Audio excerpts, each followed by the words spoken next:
BR-448 pode ser liberada faltando alguns ajustes. Moradores de Novo Hamburgo passam a contar com mais uma alternativa de segurança.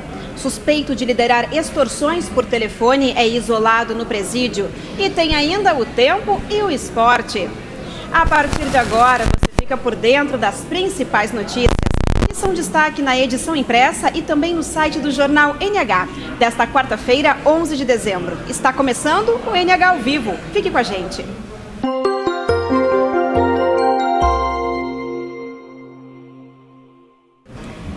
Olá! Na próxima semana, dia 20 de dezembro, a região pode receber mais uma vez a visita da presidente Dilma Rousseff. A informação foi confirmada na tarde de hoje pelos Ministérios das Cidades e dos Transportes. Isso porque a presidente vai participar de dois compromissos: as inaugurações das estações de trem de Novo Hamburgo e também da rodovia do Parque. Aliás, há poucos dias de ser liberada para o fluxo de veículos, a BR-448 pode ser inaugurada com algumas pendências, como o acesso ao bairro Mato Grande, em Canoas, e ao Parque de Exposições Assis Brasil, em Esteio. A equipe de reportagem do jornal NH percorreu a nova rodovia e mostra a situação atual das obras. O Departamento Nacional de Infraestrutura de Transportes, o DENIT, pretende inaugurar a BR-448 na sexta-feira, dia 20, em uma solenidade que deve contar com a presença da presidente Dilma Rousseff. A intenção do DENIT é de liberar o fluxo de veículos em toda a extensão da via, de Sapucaia do Sul a Porto Alegre. Porém, alguns acessos não devem ficar prontos. Entre eles, a via que ligará a rodovia até o Parque de Exposições Assis Brasil, em Esteio, e o acesso em direção a Canoas pelo bairro Mato Grande. Percorremos a chamada rodovia do Parque nesta quarta-feira e foi possível perceber que alguns trechos estão com as pistas demarcadas e com os postes de iluminação pública instalados. No entanto, principalmente no lote 1, ainda há pontos sem a mureta de divisão das pistas e com o acostamento sem a última camada de asfalto. A ponte da RS-118, onde começa a BR-448, está parcialmente liberada para o fluxo de veículos. Daqui até Porto Alegre, em frente à Arena do Grêmio, são 22,34 quilômetros de estrada. A 448 foi construída para desafogar a saturada BR-116. A rodovia termina na ponte estaiada que passa sobre o rio Gravataí e que tem 268 metros de comprimento por 65 metros de altura. Somente esta obra custou 207 milhões de reais. Está em cela de isolamento e proibido de receber visitas por 10 dias o detento Rodrigo da Rocha Lemos da Silva, de 34 anos. Ele é acusado de comandar a central de extorsões da Galeria 2 do Complexo B da Penitenciária Estadual do Jacuí. A Brigada Militar chegou até o suspeito após a reportagem divulgada no jornal ABC Domingo. Foram apreendidos com o detento um celular e 6 chips de diferentes operadoras que seriam utilizadas nos crimes. E uma boa notícia para os moradores do bairro Canudos, aqui de Novo Hamburgo, é que a partir de hoje eles podem contar com mais uma alternativa de segurança. É a polícia comunitária. A ideia é diminuir os casos de violência da cidade e melhorar a relação da população com os policiais. Acompanhe na reportagem. Novo Hamburgo tem desde esta quarta-feira o projeto Polícia Comunitária, do governo do estado. O evento de lançamento ocorreu na rua Bartolomeu de Gusmão, no bairro Canudos, e contou com a participação de diversas autoridades da área da segurança. Mas vamos nós fazer a nossa parte também. Vamos nós. Por aderir a esse nosso projeto e continuaremos sendo parceiro, como somos em tudo, e seguramente esta realmente é uma ação que se preocupa e que trará resultados no enfrentamento da criminalidade, da violência aqui em Novo Hamburgo. Muito obrigado. Serão 8 núcleos de policiamento comunitário aqui em Novo Hamburgo. A ideia da Secretaria de Segurança Pública do Estado é que até março mais 4 equipes atuem na cidade. Parobé, no Vale do Paranhana, é uma próxima cidade da região que deve receber o mesmo tratamento com 4 núcleos. Vermos nessa parceria com o governo Tarso Genro 8 equipes de polícia comunitária é um avanço para a segurança pública da nossa comunidade. E uma política de integrar cada equipe de polícia comunitária com aquela respectiva comunidade que eles vão atuar. Portanto, nós tivemos diálogo com as associações de bairro, com as entidades do comércio, E acima de tudo, né, tem a contrapartida, que é um auxílio moradia para cada servidor da segurança por parte da prefeitura.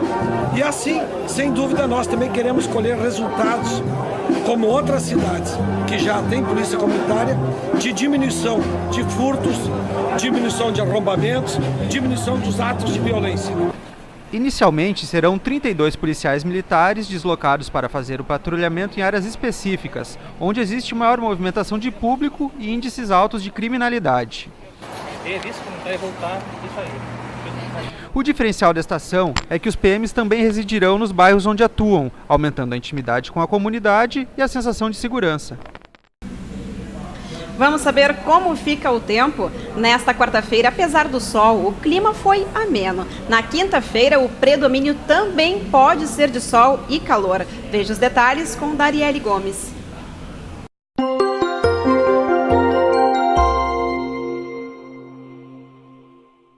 Olá, a quinta-feira será de tempo parcialmente nublado com névoa úmida no decorrer do dia. As imagens do satélite mostram que não há nuvens sobre o estado. Confira agora como fica o tempo na sua região. No Vale dos Sinos, há predomínio de sol na maior parte do dia. A mínima será de 17 e a máxima de 28 graus. No Vale do Paranhana, o tempo não é diferente. O sol deve predominar durante todo o dia. As temperaturas ficam entre 17 e 26 graus. Sol entre poucas nuvens no Vale do Caí. Lá, a temperatura fica entre 17 e a máxima de 29 graus. Na região das Hortênsias, períodos de sol intercalados com períodos de nuvens. As temperaturas vão ficar mais amenas, entre 12 e 21 graus. E no litoral, o dia será ensolarado. A mínima será de 18 e a máxima atinge os 22 graus.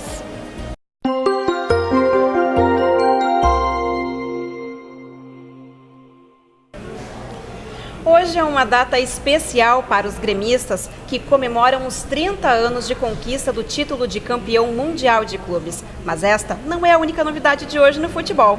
O jogador Leandro Damião foi vendido para o Santos. E quem está aqui para falar sobre esses assuntos é o editor de esporte do jornal NH, Chico Luz. Nosso querido Chico Luz, tudo bem, Chico? Tudo bom, Kelly? Chico, então vamos falar sobre esses dois assuntos. Vamos começar falando sobre o Grêmio. O Grêmio, né, Kelly, deve estar terminando daqui a pouquinho. O Grêmio está fazendo um jogo de celebração pelos 30 anos do Mundial, né, conquista lá contra o Hamburgo lá em Tóquio. É um jogo que conta com vários dos campeões mundiais, o Baidé, que está jogando, o China, o De Leon, acho que está também, com outros jogadores que fizeram história no Grêmio, como o Jardel, Paulo Nunes. Então é um dia de celebração para os gremistas que estão comemorando aí desde a madrugada, né, desde a meia-noite, que o jogo começou lá em Tóquio à meia-noite do dia 11, né, era disputado ao meio-dia lá em Tóquio, meia-noite aqui no Brasil. Então desde a meia-noite já está tendo muita festa e muita celebração. Do jogo? O jogo... Esse aí por enquanto não se sabe, né? Da abertura da inauguração da Arena também, que foi com o mesmo time. É, com o Hamburgo, os 2-1 contra o Hamburgo aquela vez. Agora é um jogo entre Grêmio e Grêmio, é mais pela festa mesmo. Mas é um dia, né, que até pela internet o pessoal brinca que é o dia de São Portalupe hoje, porque o Renato fez os 2 gols da vitória do Grêmio, né? Então é o maior dia da história do Grêmio realmente, e fica sempre os parabéns aí à nação tricolor. Tá certo, vamos falar sobre o Inter. Damião foi vendido finalmente. Parece que sim, o negócio está fechado, mas o Inter ainda não anunciou, né? Isso resta ainda só algumas questões legais, mas o Damião definitivamente não deve mais jogar com a camisa do Inter. Ele que já saiu de férias agora, assim como todos os jogadores, né? Estão dispensados agora nesse mês de dezembro. O Damião quem comprou ele é um grupo de investidores que é da Inglaterra, é europeu, baseado em Malta, tem um monte de coisa, mas é com investidores ingleses que pretendem levar ele para o Napoli, da Itália. Só que antes de levar para o Napoli vão deixar ele no Santos um ano, ou meia temporada, vai ser dependendo do desempenho dele, para depois ele jogar no time italiano. Esse grupo que já conta com outros jogadores também lá do futebol europeu, é a primeira vez que estão atuando aqui no Brasil, e o Damião com isso deve ser negociado aí por volta de 40 milhões de reais. O Inter teria direito a 29 milhões de reais desse valor, porque é 70% do vínculo que tem. O resto é do Atlético de Birama, de Santa Catarina, onde o Damião começou como profissional, né? E o Damião aí, confirmando isso, encerra essa passagem pelo Inter. Ele chegou no clube em 2009, em 2010 subiu para o profissional, fez um gol na final da Libertadores aquele ano contra o Chivas.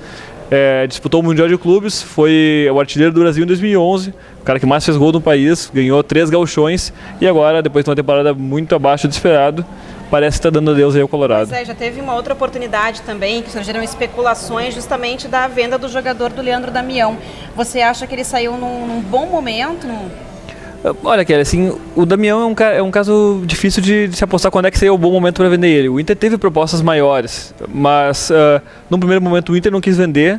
Na metade do ano passado, desse ano, o Inter quis negociar o Damião, teve uma proposta do próprio Napoli para comprar ele, só que o Inter concordou, mas o Damião não concordou com o valor que ele receberia de salários e de questões publicitárias, né, São as questões que o jogador tem. E muitas vezes essa parte publicitária é o que mais conta como nos vencimentos de um jogador. O Damião hoje faz bastante campanha por aqui, ele tem vários contratos publicitários. Então, naquele momento o Inter quis e o Damião não quis. Agora, em termos de valores, é um bom valor para o Inter. Muita gente pensava daqui a pouco, pelo desempenho ruim nesse ano, o Damião não conseguiria fazer o Inter lucrar tanto. Só que fazia muito tempo também que o Inter não negociava um titular para outro time do Brasil.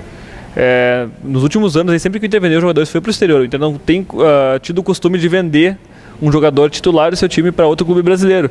Com isso, independente do tempo que ele fique no Santos, vai fortalecer um rival do Inter numa Copa do Brasil, num Brasileirão. É uma situação que o Inter vai ter que se acostumar já no ano que vem, concretizado isso aí, a ver o Damião enfrentando o Inter no Beira-Rio ou na Vila Belmiro, onde for. Se os colorados esperavam por mudanças, essa também é mais uma mudança do Inter que já teve na direção ontem e que também comentamos. Pois é. Você vai falar também do Brasileirão, né? O Brasileirão que tem aí toda essa questão, né, a polêmica, o Brasileirão que já terminou no domingo dentro de campo, mas fora de campo tá rolando... Uma repercussão grande. O tapetão parece que está de volta, né, depois de toda aquela... vários anos que a gente não vinha tendo aí nenhuma questão jurídica de grande importância, mas é aquilo, a Portuguesa, se alguém ainda não acompanhou, a Portuguesa está sendo acusada de ter escalado um jogador irregular no jogo contra o Grêmio, na última rodada. O que é muito absurdo é que se a Portuguesa perdesse aquele jogo contra o Grêmio por 30-0, não seria rebaixada, mas pode ser rebaixada por ter escalado um cara irregular, porque daí tu perde mais pontos. A Portuguesa pode perder 4 pontos e com isso salvaria o Fluminense da degola para a Série B. Mas aí agora é toda uma questão jurídica. O STJD não é nada claro nos seus comunicados a respeito de punição de jogadores. A gente até brinca que o STJD não dá uma sentença, ele dá uma charada. Tu tem que adivinhar a resposta para ver quando é que o jogador tem que cumprir a suspensão e tudo mais. Então tem que ver, a Portuguesa se defende dizendo que tem base jurídica para ter escalado o Everton, que é o cara esse que estaria punido e não poderia jogar, na partida contra o Grêmio. Agora outros times vão querer aí, o principal interessado é o Fluminense, porque o Fluminense seria o time que ficaria livre do rebaixamento com isso.